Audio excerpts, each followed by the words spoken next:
confines here of council chambers. We weren't sure how many people were going to attend when we set it up, so we opted for the smaller room. But thank you all for taking time to come out tonight.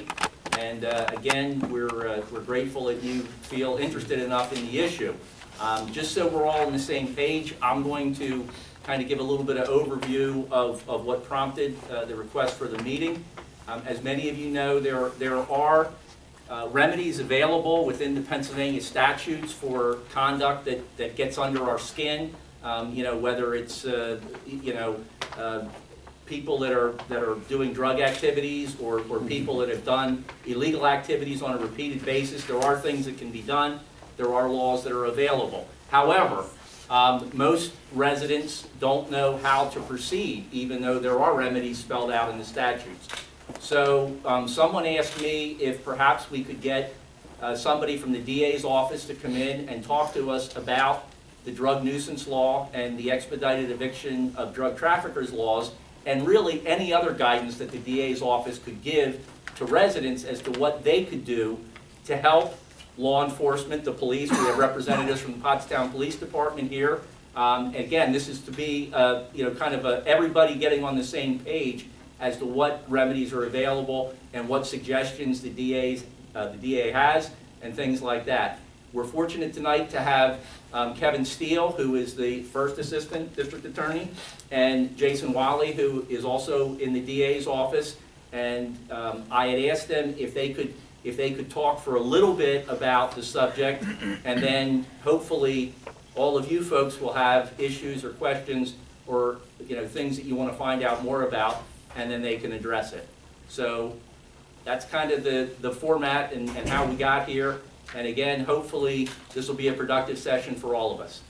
So I'll turn it over. Thank you very much. Thanks. So I'm just going to talk for a moment and introduce Jason here. One of the things that I know everybody is concerned about is some of the violence that we're seeing here in town.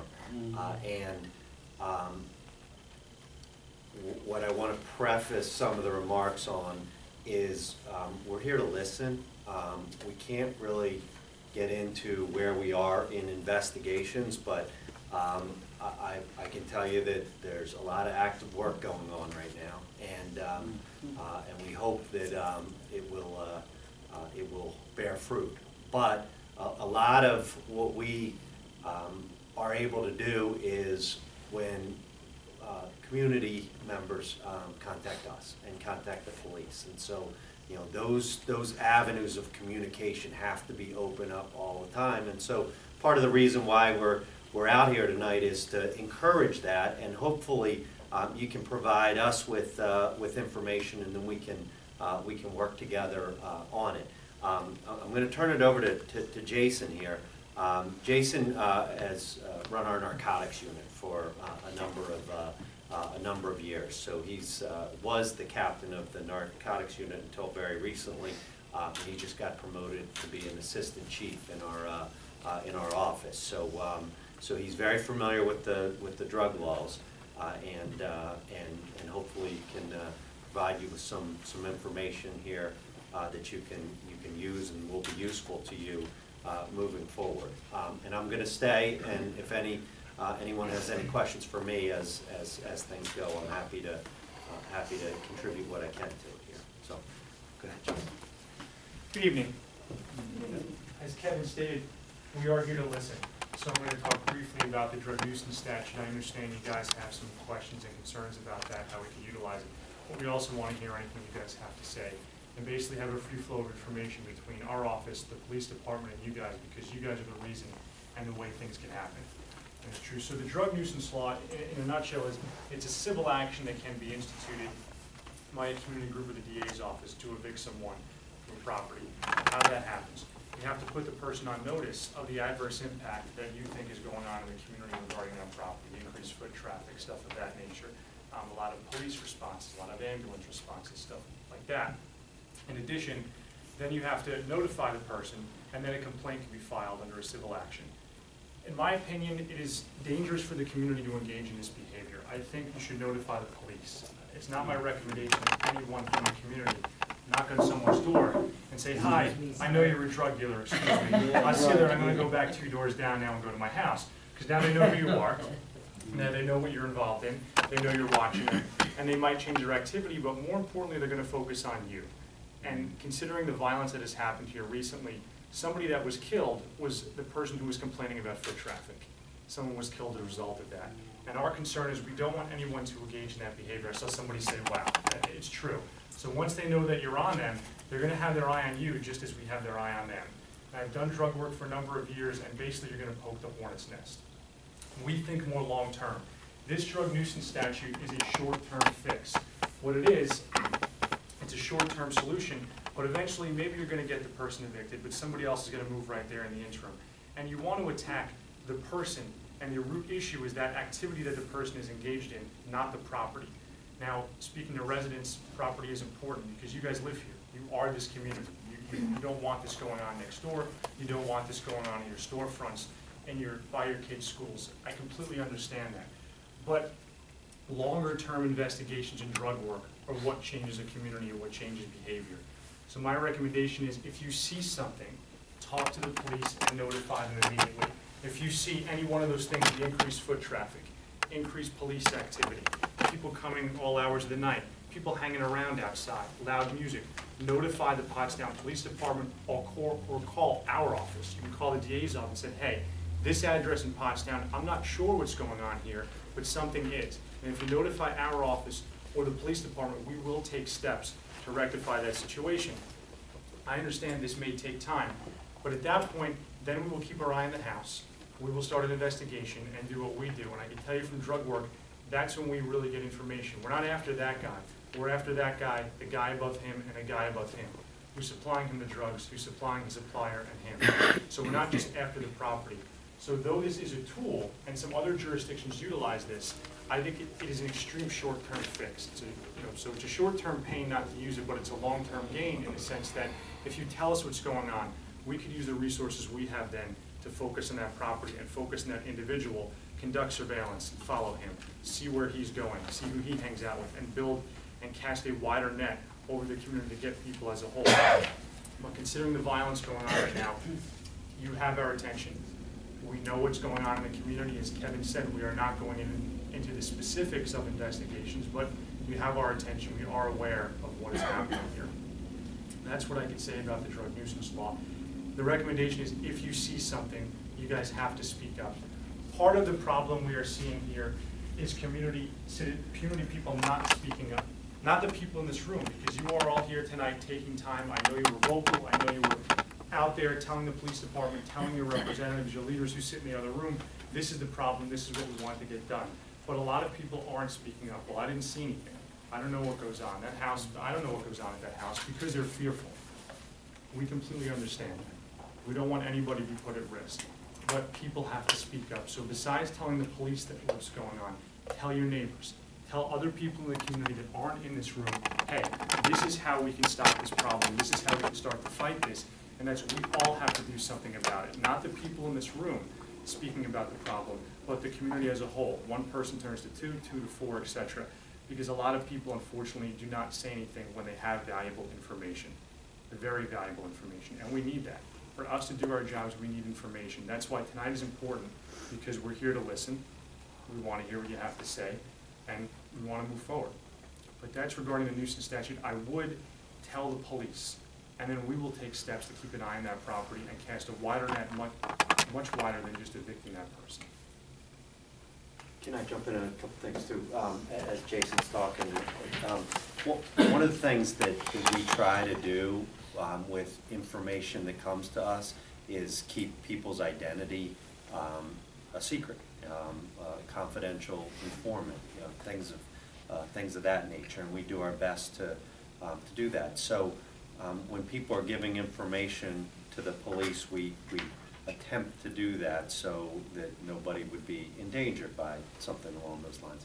And the other thing that I would suggest, we find in this day and age a lot of people have cameras and have camera systems and things like that in their homes or to the outside of theirs. And I would request, if you do have, that type of system within your house, or know somebody that does, and that captures something that's going on, that's very, very helpful to the police and to our office to try to make inroads into things that are going on. So, we'd also ask people to consider contributing to an investigation or something that's going on that way. So, I didn't mean to interrupt.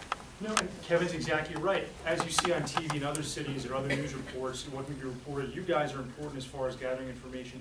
Someone's holding a camera in the back. Everyone has a phone. Everyone has a camera. If you see something, don't put yourself out there and get in trouble and expose yourself. But if you're not in a position to take a video or take a picture, take a picture.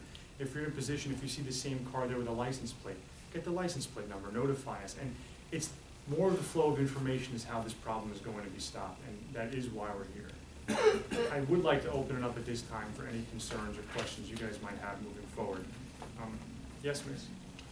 Oh, so in Philadelphia, it says they have a public nuisance task force, right? So I really liked what you said about working together, giving information to the police, giving information to you guys, and I like that. But would, to me, something more formal, like I don't want to go and knock on someone's door or do any of that either, but a more formal way to do that, like a task force, seems to me like that would be what would help make this kind of successful. Agreed. Our drug nuisance task force is the drug task force. I ran the narcotics unit. That's what we do. Mm-hmm. So we deal with anything from wire investigations and kilos of cocaine to people dealing marijuana in dime bags outside of a house. Mm-hmm. So though we may not call it the nuisance task force, Redwood, Philadelphia does the same principle. So we have something in place to do that already. It is formal. We have task force officers throughout every county, every township in the county, and our office works closely with them, dealing with it's the same principle. You give them information. That is the group that takes care of that. So we don't call it a nuisance, but our drug task force accomplishes that goal. So are there citizens just go to them, or do they sit on the task force? Because it sounds like to me that the citizens and like community groups, or is it just as a citizen I would know who that is? We have tip lines. We have people, you can call our office. You can call the DA's office anytime. You can call the tip line anytime. You can call the Pottstown Police Department anytime and say, this is a drug-related issue. At this address, this is what I have observed. And that is the purpose, the same thing that Philly does, and then we will begin to look into that apartment house residence. Yes? I guess what I'm hearing you say, sorry, No. is that I don't quite feel has been answered is, who's the we of we will address this issue? So yes, we can call the tip line, certainly. I mean, hopefully that is happening already. And when you say we will, that task force, is there a way for us to know those people? Or are they a mix of members of our community as well as the community of Norristown, or who are they? Your community, it's our office, the district attorney's office, because we serve countywide, and specifically here it's going to be the Pottstown Police Department. It's the people that serve, I believe it's in this building, right? The Pottstown Police Department, and those people make up, the drug investigations in this borough. Those are the we, and that's the we that I'm speaking of. Okay, so all the we, are people, members of this community, who, police officers in Yes. this community, who probably know about, they know more about what's going on the Yes. ground than, thank you. Sure. Yes, miss. It's not that I'm not buying what you're selling, but as a member of a community activist group for over a year now, we had a residence on South Street that we made numerous complaints about. We complained to the Pottstown Police Department, we complained to your office. It took close to a year for a response from somebody in reference to this house. It was finally taken care of, but it was a very long time before somebody even addressed it, let alone took care of it. Prior to that, I had sent email after email. All the documentation is at home, understand? I have every bit of it gone unanswered. And things have escalated as a result. I don't know if underage drinking is in the same category as drugs. However, when you're feeding underage children as an adult alcohol, they go home, fall asleep, and burn the house down after you've already reported that this is going on and nothing's been done. you know, it's a little ridiculous. So I guess the chain of command is the question here. If we report it to the Pottstown Police Department, are we then to report it to you? You know, in conjunction, should we go to you first if we're not getting results? You know, how does that work? I understand your concerns. I would go to the Pottstown Police Department first. I'd immediately go to them. They will respond. I know them, they will respond, and even if you don't see immediate action, that could be something going on behind the scenes, but they are and will respond to that problem. And if you do not get a response from them, you can contact our office directly and inform one of us about the problem. But the chain of command, for lack of a better term, is the Pottstown Police Department and then us. And what you can call us anytime if you want to call us before them. But what I would do is call the Pottstown Police Department. They are responding to everything they can. I know that for a fact. They are. And ma'am, to your point, when you're discussing the remedies and how things go, I mean, there's a lot of avenues that are available through codes and different things, and that's the government structuring thing. There's a need if there's an emergency or there's something going on. The Pottstown Police are the call. We're the district attorney's office, and we're prosecuting cases down at the county level. So the first responses should always be to your local police, because that's the folks that are on the ground and available. And to Jason's point, we're all working together on these, and we try to do that in conjunction the best we can, because everybody's got very good working relationships, and there's other police agencies that we work with, and you hope with all of that working together that there can be an impact, so that you're not in danger, or there's things going on, and we're here because we hear the problems, and hopefully we can turn it around.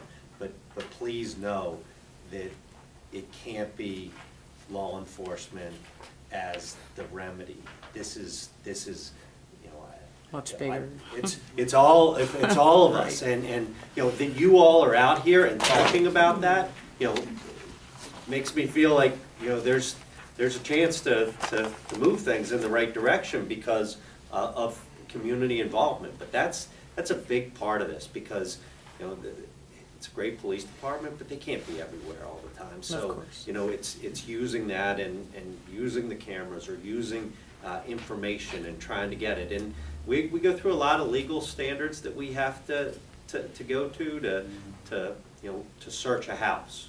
For example, we have to have probable cause to do so, and that's a building process before that goes on. So something that you may not think is a big deal of a report, well, that may be one of those pieces that we need to put together to try to get to an end to solve a problem that you have in your community.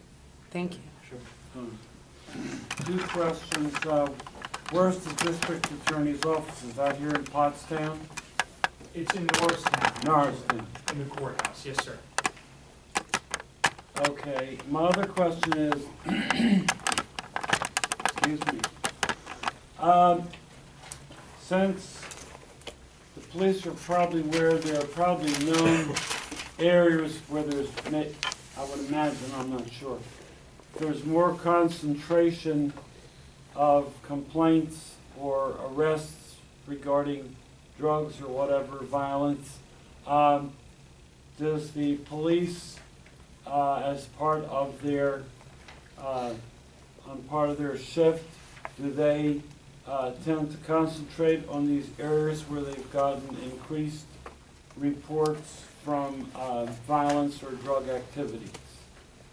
Do they drive more frequently in those particular areas? If the police department, and that comes back to where the community is involved, if the police department is aware of a hot area or a hot zone, they will pay attention and give attention to that area. If it's a known area, they will do that, and that comes from the information gathered from you guys. If you say we are observing X, this is going on nonstop, they will pay attention to that area. So they respond to where the community says there's a problem, where they observe there's a problem. Yes, ma'am. I am extremely frustrated right now with what's going on in my neighborhood.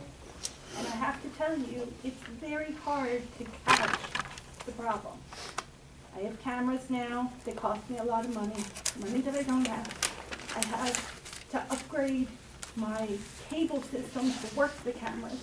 I have a problematic neighbor. We have found dime bags, we found heroin bags, but nothing seems to be able to be connected. And I get to camera view, and I'm told that even though I'm waking up at 2 a.m. because the prostitute that one of the tenants who shouldn't be there is screaming and yelling out on their front porch, by the time the police come, which is within moments. I have not had any issue with the police responding to these problems. But within moments they come, my camera's only capturing a girl and a guy on the camera talking. It's not capturing them waking everybody up in the neighborhood at 2 a.m., the fact that this is a prostitute and the guy's not paying her. And the cops come and the woman has left. And this, I get that we can't have cops 24 hours a day, but I think people here and everybody needs to understand too that the law works for the bad guys. It takes 10 times more work on the people, the good people's part, to fight this. And it's extremely frustrating. I have a 7-year-old who doesn't sleep in her own room anymore because of what my neighbor has done to me. And I can't catch it. The drug bags are right outside. I can't prove that they're those house drugs.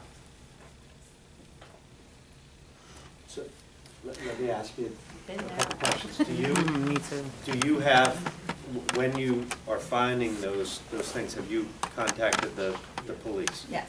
Okay. And, you know, with the system that you have you been able to The identify? system's only a few days old at this point, Okay, so. okay.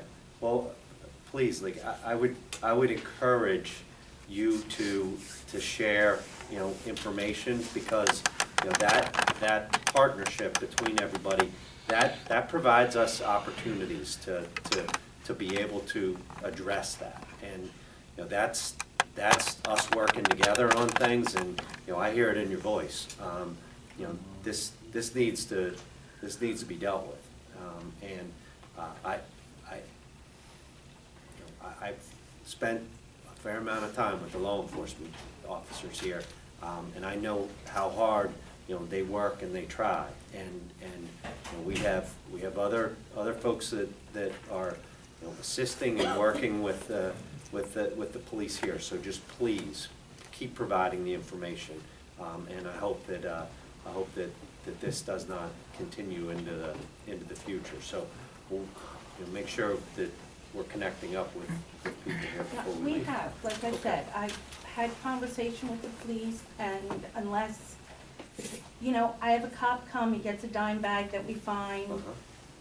and he tells me to be careful of the car there, they're keeping their eye on that particular car. Okay. I have a kid that works at a pizza shop that goes to the apartments in the building that are not supposed to be apartments.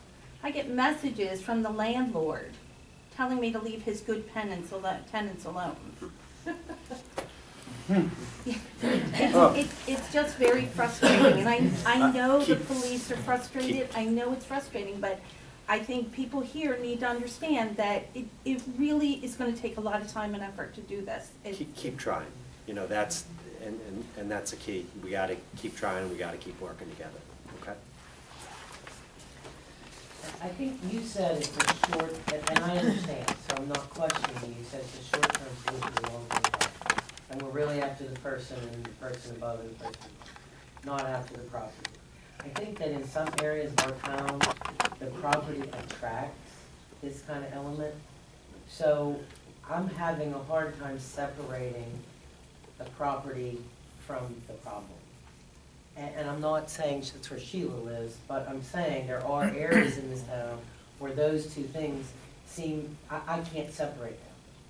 And if we were able to clean up some of these properties, it might not be so easy for these people, and it might make everyone's jobs easier. You know what I'm saying? So I can't separate those two things. I completely understand what you're saying. So what we have, though we're not dealing with that through the drug nuisance statute, what we do is we initiate forfeiture proceedings if they're appropriate once we arrest someone. So say we build an investigation. We get a tip about a house from somebody in this room, somebody outside of this room. We start looking into that. We execute a search warrant. We find drugs, we find baggies, paraphernalia, we find stuff that's not supposed to be there, it's illegal. Then we get that person and he's locked up or she's locked up. Then we look at the property. And then we institute forfeiture proceedings. So just because we are getting that person, we aren't forgetting about the property. And we can tell you we are aggressive and, under the law to get those properties so it doesn't happen again, because it is a cycle. And we have forfeited many properties, but we understand that. You're absolutely right, and we do that. Just because we aren't using that particular statute, we use forfeiture proceedings to get the property after the investigation is completed if we can't do so. And ma'am, that's not to say we won't try. I mean, if if we want to try to go down a track like that and it's not being solved another way, we can try it. It's just, we just want everybody to go into the situation eyes wide open on it, to make sure that we're not putting anybody's safety in. Well, like I said, I don't want to talk to him, I don't want to be the face of it, I'm happy to pass that along, but I think that when you read, I don't know if everybody got to read it, but I mean, it just sounds like our town, diminished property values, guns, drugs, foot traffic, code violations, health code issues. I mean, everything in here, it exists in areas in our town, so it sounds like maybe it is an avenue, my opinion. Clearly it is. It is. It's just trying to evaluate what the best courses of action that we can go down. So I might send a message here. yeah. So I also have another question. You're looking for big fish all the time, the way it sounds, and it takes years to build a case sometimes, and I understand navigating the legal system, but at this point, we don't have years. We need to get some public results sooner rather than later out here to kind of send a message. And Sir, that's where we gotta, because if we told you everything we're doing, okay. Yep. then Yeah. Just Well, that's because we say exactly we're it. after big Send in fish the doesn't mean message. we aren't paying attention to the little ones. And that comes from you guys. You guys inform the police department, well, now we have an eye on that little fish. So we're after everybody. It's not like, oh, we're just gonna forget about that guy. But, we have our focus there as well. Yes? I have the benefit of being an attorney, but I don't practice in the criminal realm, so all this is not in my area of expertise. But I think it would be helpful, and maybe I'm wrong, if people had obviously an understanding of how things go. Now, I realize it can't be micro, it has to be macro. Here's what happens when you make a complaint. Here's what happens when you give us information. I think that's helpful to know what happens to the information. But I also think it would be helpful if there's a form that people could fill out and plug in the information. There's nothing more frustrating than hearing, well, we couldn't do anything because we didn't have this piece of information. Oh, well, darn it, I knew that, but I don't have that information now. So, looking in the materials that Philadelphia uses, I mean, they have, kind of like an affidavit form or a complaint gathering form. Something like that I think would be helpful. Then people could, at their leisure, gather that information, which, and hopefully it's all going to be relevant information, which either the police can use or the DA can use to do something. Because I think, calling up and saying, hey, somebody's doing this, and like Sheila said, by the time the police arrive, there's nothing going on. But if Sheila, instead of calling the police every time, maybe started filling in information on a form, now you've got building a case, so to speak, against that situation. Would that be something? social media, we don't just have a line where you can call. Right.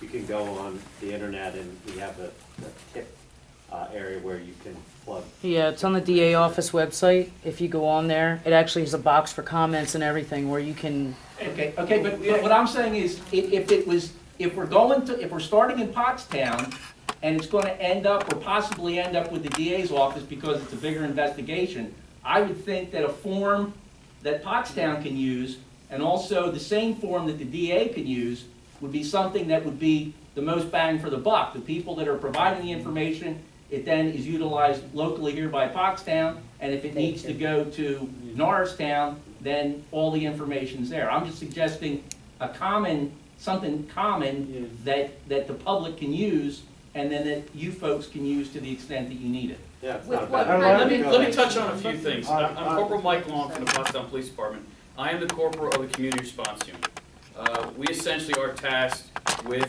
problems that come to the police department from the community. Our main purpose is narcotics enforcement. Currently, and let me backtrack and preface this by saying, last year we were down 14 police officers. This is a 49-man police department. When you lose 14 members of that department, that hurts. So we were working very handicapped over the last about year and a half. So our staffing has gotten back to full staff. With that, we have a lot of junior officers, but with that, we have moved staffing back into our community response unit. Currently, Sergeant Kropp is the sergeant of the unit. I'm the corporal. There are 3 of us that have plain clothes. That's all we do is plain clothes work. We do street level drug buys, and we arrest people for it every day. Every day somebody's getting arrested. It just never makes the paper. We make arrests constantly. And yes, some of those people, we do what we call flipping them, and they give up the next person in the food chain. And then when it gets to the point where it's too big for us, and it's beyond our capability of the purchase money that's used or the operation, then we bring in what's called the NET team, the Narcotics Enforcement Team, which is county detectives, which are tasked to do plainclothes work, but on a higher level. So we work with them constantly, and now there is the Violent Crime Task Force that we have all come together and we're working on projects. And right now, all 3 entities with the DA's office, with the county detectives, are all working on the shootings that have been going on, the shootings connected in reference to the potential of drug activity that brought those shootings to our town, and that's what's going on right now. But our staffing is back up. We now have added 4 more uniformed officers to the unit, which they are going out in our problem areas, and we spoke about it before. Are people tasked to that? Absolutely. We have Pottstown broken up into zones. Calls for service such as domestic violence calls, theft calls, burglary calls, those are answered by our uniformed police division, which goes out and they patrol their zone, their sector that they have to patrol for that shift. And a call for service, they will go answer that. They will make the arrests on those, what we would call common crimes that would occur in town. If it is a narcotics call that comes in that's in action of something that's in progress, you call it in, I see this car meeting at the intersection, I think it's drug activity, that zone car or potentially one of our uniformed officers from our division will go check into that. And as First DA Steele had advised, sometimes that takes a little bit of a process. It's not a matter of going up there and saying, we believe this guy's a drug dealer, so we're going to rip him out of the car and arrest him. That's not how it works. Criminals do have rights, and there are procedures, and we are bound by the law. So we have to build probable cause. We have to use our knowledge and our experience and what we see in that incident to be able to arrest that person. And we make a lot of arrests. There are a lot of drug arrests made in Pottstown. In this shift, I've been here since 10 o'clock this morning. There's probably been 4 or 5 people arrested for drug violations already today. And that is an everyday occurrence in the borough of Pottstown. It's a wonderful town, but unfortunately, our society has come to that point where a lot of people have dependency issues, and a lot of people are trying to benefit off of those people's dependency issues. So our unit is tasked with helping out on what's above and beyond the regular patrol officer's duties. So what we do is we will take money that has been obtained through the narcotics enforcement team, and we will take that money and we do street level buys. And we will buy drugs from people. Plainclothes officers will watch the buys. Sometimes we're able to obtain it on video. We then turn that around and we will make that arrest. We might not be able to make that arrest right away because if we make that arrest right away, they might know who helped us to get them. If we are looking at a property that we want to do a search warrant on that house, sometimes it takes a year to build the probable cause we need because the stars don't always align. Sometimes drug dealers are smart and they try and jump through the hoops to avoid getting arrested. So we have to put in more work, put in more surveillance, do what we have to do to get the evidence we need to make the arrest. And then we have to type up all the paperwork to get a search warrant for their vehicle, for the house. Hopefully we can get arrest warrants for the dealer, that if we've done buys off them by using confidential informants to buy from their residents, to buy from them, then we go and we take our whole team with us. We'll do a search warrant, we'll search their home, we'll arrest them. Hopefully when there's evidence in the home, that builds a stronger case for us, because especially when somebody's selling drugs, the objective is not to go disrupt that one sale that they made. That one sale that they made, if the sale's done and you're lucky enough to get a couple bags of narcotics on them, that's an in and out visit. What we want to do is hit them with something that's going to put them upstate for a few years and get them out of our community, not short term. As Jason had spoke earlier, we can't think short term. That's not how we're going to fix our town. We're going to fix our town by giving us the opportunity to do our long-term investigations and make the arrests on the drug dealers. And the street drug dealers, we hit them every day. There are guys getting arrested every day, men and ladies that are getting arrested every day for selling drugs. And sometimes with that one sale, we can get enough evidence that it does put them away for a little bit. But then there's other individuals that are jumping around the things that they have to do to avoid arrest, and it takes us a little bit more work, a little bit more time. A lot of people get arrested for possession and paraphernalia. Those are the nuisance people you're seeing out in the street. When we have people lingering around, those are the ones we're making contact with. Our four-man element of the uniform side, they're not tasked with taking calls for service. They go out and they're proactively looking for people creating a problem in the community. Whether it's open container, whether it's underage drinking, whether it's public drunkenness, disorderly conduct, people hanging out on the corners, blocking the sidewalk, which they can't do. We approach all those individuals and try and address that situation, and then it takes those officers' skill and training and know-how to take that mere encounter with that person and turn it into the probable cause and what they need to make the arrest, if they are engaged in criminal activity. And sometimes those mere public drunkenness or disorderly situations do turn into a good arrest. That subsequently will put that person away for an extended period of time. But even if it doesn't, getting rid of that nuisance helps the community. And those things are already put in place. We do have a tip line that comes right to my desk. It's 610-326-4109. That is the Pottstown Police Drug Tip Line. If you go to the Pottstown Police website, they have added a tip line to our website that you can go right to the website, click on it, put in your information. Myself or Corporal Cop will personally call you back. Every phone call that comes into my desk, every morning I listen to those phone calls. I'll be honest, I have it on my phone, I get them at home. I listen to the phone messages at home, and I say, okay, tomorrow morning as soon as I get in, I need to call this person, this person, this person. We call you and we get that specific information. We personally call you and find out, this is what I need, what are you seeing, and as much information as you can give us is how much I'm going to jot down. I'm going to put that information down. If it's street activity, I have a binder in our office that goes out to our uniform division that goes out and addresses the nuisance issues. I say, keep an eye on this property, keep an eye on this area. They will go out and address that. If it is specific to one house or one individual, that information is then exchanged with us. If we can then put that person on the radar, we try and make buys off of them, we try and watch their property, we'll get the evidence we need to make an arrest. That's the avenue we'll go.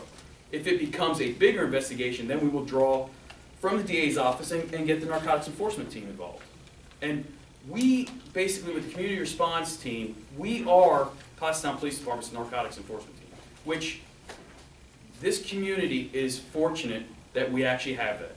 Very few police departments in this area that are our size actually dedicate people to doing narcotics enforcement. So we are very fortunate, and that was established with Mr. Flanders. When Chief Flanders was our chief, we initiated a community response unit in '01. And that's when I first got involved in the community response unit. And there's been thousands of arrests made since the unit was created. And our police department as a whole makes so many drug arrests. It's in a year's time, there's hundreds of drug arrests made in the borough of Pottstown. They do not make it to the paper. They are drug arrests that are made every day. As I told you, in this shift since 10 o'clock this morning, there's probably been about 4 or 5 that I heard on the radio already, and that our unit was involved in. That our uniformed guys were out there making drug arrests. Some of those are paraphernalia arrests, some of those are bigger. And the longer investigations do take a longer period of time to come together, and sometimes it could take a year until we build the case that we need to build to take that person out of our community for an extended period of time. And Are these people everything's- coming from within Pottstown? They coming from Philly? Some are. Some are Pottstown residents that choose to prey upon people's addictions to make money. And some of the violence that comes from our town is part of that. We do have a large influx of people that come into our community from other communities that bring that mentality of benefiting and making money off of other people's addictions. And unfortunately, I think as a society, we've moved to the point where there are a lot of people that are addicted to narcotics. And with that, it's just the whole gamut of what people are willing to use. And if people are willing to use it, somebody's willing to sell it. And every day, we're out there making arrests, trying to get rid of the problem. And rest assured, we are doing everything we possibly can. And I know there are a lot of people that you don't see activity and you believe, well, this problem's never going to go away. There is a lot of effort, a lot of finances put into it of making the arrests and putting a person into the system, and hopefully the system can then benefit the community by keeping them out of our community for a while. Yes, ma'am. Why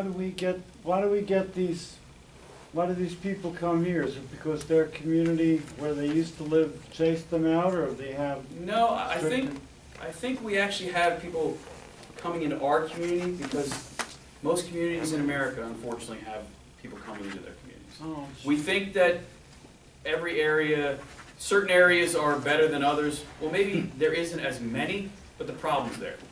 In every community, there is a narcotics problem. It might not be out in the open. It might not be as bad as it is in a more urban environment, but it's there. That's where our society's at, and unfortunately, that's what has come to our community. And we can only base what we have here in Pottstown, and that's what our concern is. We're not concerned about what's happening in Norristown. We're concerned about what's happening here in Pottstown. And rest assured, there are people that are working every day to try and minimize the impact that narcotics makes on Pottstown. And that's thanks to the Pottstown Police Department administration creating our unit and instilling in our younger officers of, listen, there's a zero tolerance is what we're shooting for. If you see someone out there doing something wrong, you act on it. You take action. You make the arrest. You do the right thing. And that's what our department is based off of. So somebody is out there constantly trying to make a difference 24 hours a day. And we are fortunate enough that our department has dedicated the 7 of us to do nothing but that. And without that, we would have a much bigger problem. And unfortunately, when we stepped back a year and a half, we were extremely handicapped over the last year and a half. A 49-man police department down 15 people. Think about where you work. If in the office you have 49 people in your office, 49 people on the line that you work on at the factory, and 14 of those don't show up one day, we're going to have a problem. So unfortunately, due to staffing issues dropping and having to go through the process of civil service hiring, which there is an extensive process that takes place when we hire new police officers, because we want to make sure we're hiring the best we can. Everything Mike just said starts with you guys. From the nuisance crime, to the open containers, to the disorderly conduct, to the loitering, to building probable cause for a larger case. That starts with people in the community. It starts with you, the people in this room and the people outside of this room, your neighbors, your coworkers, your kids, people who live and work here, because if they don't get the information, they can't act on it. It's from their eyes and it's from your eyes. The police department aren't only the eyes of the people working there, they're the eyes of the entire community. So everything he just talked about, from the broken windows philosophy and the quality of life crimes of getting the people off the corners, all the way up to building probable cause for a case, we don't only have confidential informants, we have concerned citizens. And we could put concerned citizens into our complaints and build probable cause and build cases that way. So once again, the point of tonight is we have to keep the dialogue going. You guys have to talk to us, we have to talk to you, and tonight is an excellent step in what is going to be a continuing process. But that's what happens, is the flow of information gets this done. And I just follow up, I know there's a couple questions out there. Corporal's talking about some of the addiction issues that we're seeing and having. And some of the things that don't often get talked about is how we are dealing with, you know, those type of issues. So right now, there's a drug treatment court that we have in the courthouse. That is a very intensive program, but it starts off with, you know, usually people getting arrested, and then it comes down to the courthouse, and there's a focus on them and addiction and doing things where there's a lot less recidivism that's out there. And the other thing that I'm currently serving on, we have a heroin overdose task force that's going right now. And people say, well, why would you need something like this? We're dealing with epidemic problems that are a result of a lot of people that originally got involved with things through prescription drugs. And you know, it's often good people that went to a doctor and had an issue, and then all of a sudden, you know, when they can't get those pills, that addiction has taken over them to such an extent that they move to heroin. And once you're there, you know, that is a very, very difficult road to ever recover from. You know, so